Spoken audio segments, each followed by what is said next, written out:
పార్టీలో కాంట్రవర్సీలు తారాస్థాయికి చేరుతున్నాయి. మొన్న చూసుకున్నట్టయితే కొండా సురేఖ దంపతులు చేసినటువంటి కాంట్రవర్సీ మాటలు కావచ్చు, అలాగే నేడు చూసుకున్నట్టయితే అనిరుద్ రెడ్డి చేసినటువంటి కాంట్రవర్సీ మాటలు, జడ్చర్ల ఎమ్మెల్యే అనిరుద్ రెడ్డి చేసినటువంటి మాటలు ఏవైతే ఉన్నాయో ఇవి తారాస్థాయికి చేరింది.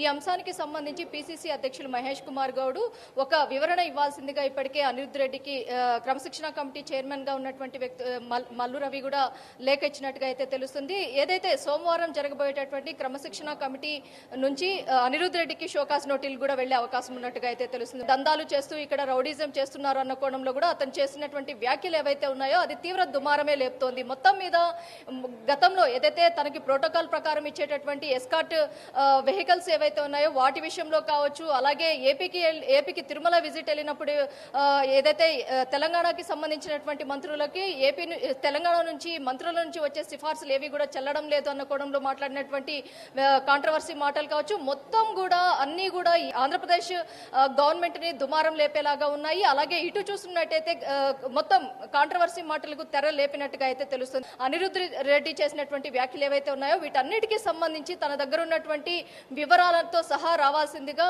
సోమవారం నాడు ఖచ్చితంగా క్రమశిక్షణ కమిటీ అతనికి షోకాస్ నోటీసులు ఇచ్చే అవకాశం ఉన్నట్టుగా అయితే తెలుస్తుంది. నిన్న జరిగినటువంటి పొలిటికల్ అఫైర్స్ కమిటీలో కావచ్చు, అలాగే సామాజిక న్యాయం అంశంలో కావచ్చు, సభ జరిగిన నేపథ్యంలో కూడా ఈ అంశాన్ని చాలా హైలైట్ చేసినట్టుగా అయితే తెలుస్తుంది. మొత్తం మీద అనిరుద్ రెడ్డికి మాత్రం షోకాస్ నోటీసులు ఇవ్వడం మాత్రం ఖాయంగా అయితే తెలుస్తుంది.